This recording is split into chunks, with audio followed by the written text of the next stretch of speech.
রাজ্যের দুর্বল সরকার এবং দুর্বল মুখ্যমন্ত্রী সংবিধানের সম্মান যারা নষ্ট করছে তাদেরকে প্রশ্রয় দিয়ে গেছেন। এর আগে সরকারের কাছ থেকে বারবার আমরা এটা দেখেছি। বর্তমানে সম্মানীয় মুখ্যমন্ত্রী শুভেন্দু অধিকারী মহাশয় আজ দৃঢ় এবং স্পষ্ট ভাষায় এই সরকার যে আইনের শাসন প্রতিষ্ঠা করতে দৃঢ় এবং বদ্ধপরিকর তা কার্যত স্পষ্ট করেছেন এবং ব্যক্তও করেছেন পুরোটা। হুমায়ুন কবির মহাশয় লাগাতার ধারাবাহিকভাবে যা যা বক্তব্য রেখেছেন, যা এই সমাজ, এই রাজ্য, এই দেশ তার সম্পূর্ণ বিরোধী। কিন্তু এর আগের সরকার, মমতা বন্দ্যোপাধ্যায়ের সরকার, তাকে প্রশ্রয় দিয়ে এই অন্যায় কাজগুলো আরো দৃঢ়ভাবে যাতে তিনি করে যেতে পারেন তার বন্দোবস্ত করেছিল। আজকে সম্মানীয় মুখ্যমন্ত্রী শুভেন্দু অধিকারী স্পষ্ট করে এই পবিত্র সদনে বুঝিয়ে দিলেন যে আমাদের কারোরই কোনো অধিকার নেই।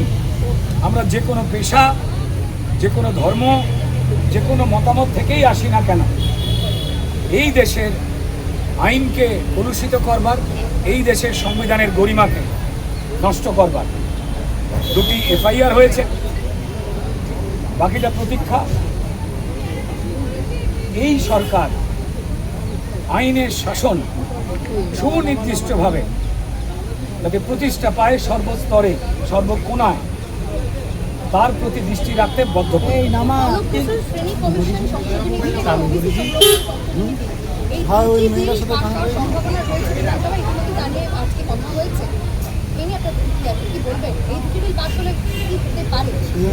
দেখুন, সম্মানীয় হাইকোর্টের নির্দেশ নিশ্চয়ই আপনাদের মনে রয়েছে। জোর করে কিছু দামকে ঢুকিয়ে দেওয়া হয়েছিল। যারা দুর্বল, যারা পিছিয়ে পড়া, তাদের জন্য অবশ্যই সরকারকে ভাবতে হবে। কিন্তু কাদের এই তালিকায় রাজনৈতিক স্বার্থ চরিতার্থ করবার জন্য কোনো রকম নিয়ম না মেনে ঢুকিয়ে দেওয়া হয়েছিল, তার পরিমার্জনটা হওয়ার দরকার। এই অনুভূতি সবারই ছিল। আমরা যারা এই শুদ্ধিকরণের পক্ষে তারা কথা বলেছে, যারা বিরোধিতা করবার চেষ্টা করেছেন অত্যন্ত সামান্য, তারা যে রাজনৈতিক স্বার্থ চরিতার্থতা করবার জন্যেই কেবলমাত্র বিরোধিতা করেছেন, ন্যায় এবং সত্যি কোনটা জেনে সেটাও মানুষের কাছে স্পষ্ট হয়েছে।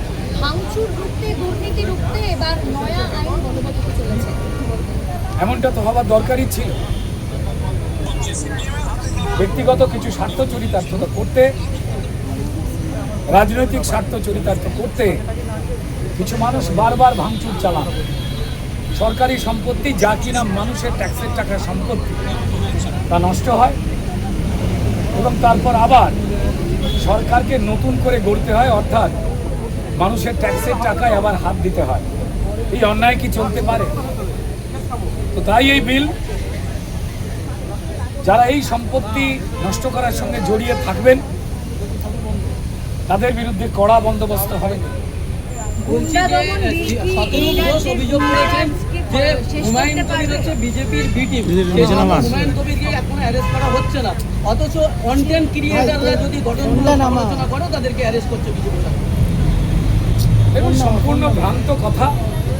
আজকে সম্মানীয় মুখ্যমন্ত্রী হুমায়ুন কবিরকে নিয়ে যে স্পষ্ট কথা বলেছেন, তারপর এই ধরনের আলোচনা যারা করেন তারা হয়তো সময়ের মূল্য সঠিকভাবে দিচ্ছেন না। এক, আর দ্বিতীয় বিষয় আমরা বলতে পারি যে স্বাধীনতা মানে কিন্তু কোনটা আমরা করব না সেই বিষয়ে আর একটা দায়িত্ব বলি। যারা কন্টেন্ট ক্রিয়েটর রয়েছেন তাদের ধন্যবাদ জানাই। বহু মানুষ নানান গুরুত্বপূর্ণ বিষয় তারা তোলেন,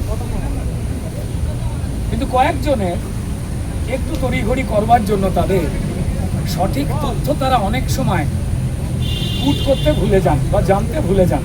তাদের কাছে একটু সতর্কতা এবং দায়িত্ববোধ এক্সপেক্ট করব ব্যক্তিগতভাবে। আমি এইটুকুই বলব। ইউসিসি বিল পাস হওয়ার শুধুমাত্র সময়ের অপেক্ষা, এক দেশ এক আইন।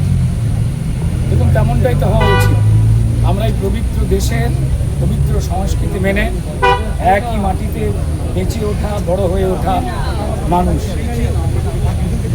যেখানে সাম্যতা রয়েছে, যেখানে সবার জন্য আমাদের একটাই সংবিধান, সেখানে সবাইকে একই নিয়মে চলাটাই তো সৌন্দর্য, এমনটাই তো হওয়া উচিত।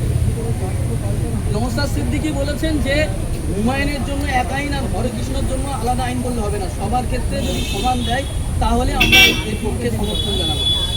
নওশাদ সিদ্দিকীকে এই নিয়ে না ভাবলেও চলতো, কারণ তিনি দেখতে পাচ্ছেন যে হয় আউট এবং ভরসা ইন এই শব্দটা কেবলমাত্র ব্যক্তি বিশেষ ধরে ধরে নয়, রাজনীতি, দল, মত, পথ, ধর্ম, জীবিকা নির্বিশেষে সবার জন্য এই সরকার প্রতিষ্ঠা করতে বদ্ধপরিকর এবং সম্মানীয় মুখ্যমন্ত্রী সেই বিষয়ে একের পর এক স্পষ্ট উদাহরণ রাখছেন। এই সরকার স্পষ্ট উদাহরণ রাখছেন। নওশাদ সিদ্দিকী ভাইকে বলবো যে একটু অপেক্ষা করুন না, দেখবেন আপনারা ভালো লাগছে। দুটো সম্পূর্ণ আলাদা বস্তু। একটু ভালো করে পড়াশোনা করুন, আমার মনে হয় তখন আপনার সঙ্গে আরো ঘন্টাখানেক আমি আলোচনা করবার ইচ্ছা। না আমার নয়, শোনান একটু জোরে বললে ভালো হয়।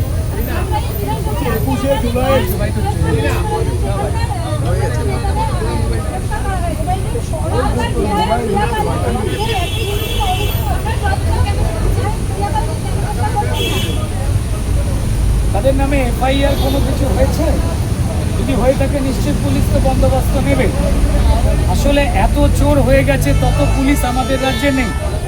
মমতা বন্দ্যোপাধ্যায় পুলিশের চাকরি আটকে রেখে দিয়েছিলেন এবং চোরেদের সংখ্যা বাড়িয়েছিলেন। চোর ধরতে নতুন করে পুলিশের নিয়োগ হচ্ছে, আপনারা এটা জানেন। একটু অপেক্ষা রাখুন। সমস্ত কিছুই যারা অন্যায় করেছেন তারা অবশ্যই ধরা পড়বেন এবং জেলে যাবেন এবং বিচার হবে। দাদা, আমরা তৃণমূল আমলে দেখেছি যে সিভিক ভলেন্টিয়াররা যারা গুন্ডারাজ বা তোলাবাজির সাথে যুক্ত হয়ে গেছিল, সেই সিভিক ভলেন্টিয়ারদের কিভাবে ধরা হবে? দেখুন, প্রত্যেকটি ব্যাপারে অনুসন্ধান হবে, শুরু হয়ে গেছে। ফলাফল দেখতে পাবেন যারা অন্যায় করেছেন বা যারা অযোগ্য, অন্যায়ের সঙ্গে জড়িত। তিনি যে আবার বলছে, যে জীবিকার হন, যে ধর্মের হন, যে রাজনৈতিক দলেরই হন না কেন, কেউই যদি অন্যায় করে থাকেন আইনের বাইরে তিনি যেতে পারবেন না। দাদা বলছিলাম, ইউসিসি বিল নিয়ে যেভাবে সংখ্যালঘু সম্প্রদায়ের আশঙ্কায় ভুগছেন, তাদের উদ্দেশ্যে আপনার বার্তা কি? সংখ্যালঘু সম্প্রদায় বলতে অনেকেই মুসলমান সম্প্রদায়কে ভেবে ফেলেন। সেই জায়গা থেকে সবার আগে তাদের বেরিয়ে আসবার অনুরোধ করব। যেভাবে যাদের এই তালিকার আওতাতে আসাই উচিত না এবং যে পদ্ধতিতে রাজনৈতিক স্বার্থ চরিতার্থতা করতে এর আগের সরকার এবং তার আগের সরকার যাকে পেরেছে ঢুকিয়ে দিয়েছিলেন, যেটা নিয়ে সম্মানীয় হাইকোর্ট রায়ও দিয়েছিলেন, যেখানে চাকরি বাকরিও আটকে গিয়েছিল, তা বোধহয় আপনারা জানেন। সেটাই তো পরিচ্ছন্নতা করবার দরকার পড়েছিল। যারা যোগ্য, যারা পিছিয়ে যাওয়া মানুষ, তাদের সঠিক জায়গায় নিয়ে আসতে এই সরকার বদ্ধপরিকর। যদি জব কার্ডের মতো, আবাসের বাড়ির মতো, চাকরি বাকরির মতো সব জায়গায় যদি ভুয়ারা ঢুকে যায়, তো তাহলে সরকারি পয়সা মানে মানুষের ট্যাক্সের পয়সা নষ্ট হবে এবং যারা অযোগ্য তারা তালিকাভুক্ত হয়ে যাবেন। এটা তো ঠিক নয়। তাই পরিচ্ছন্নতার কাজ চলছে, এটা তো আনন্দের কথা।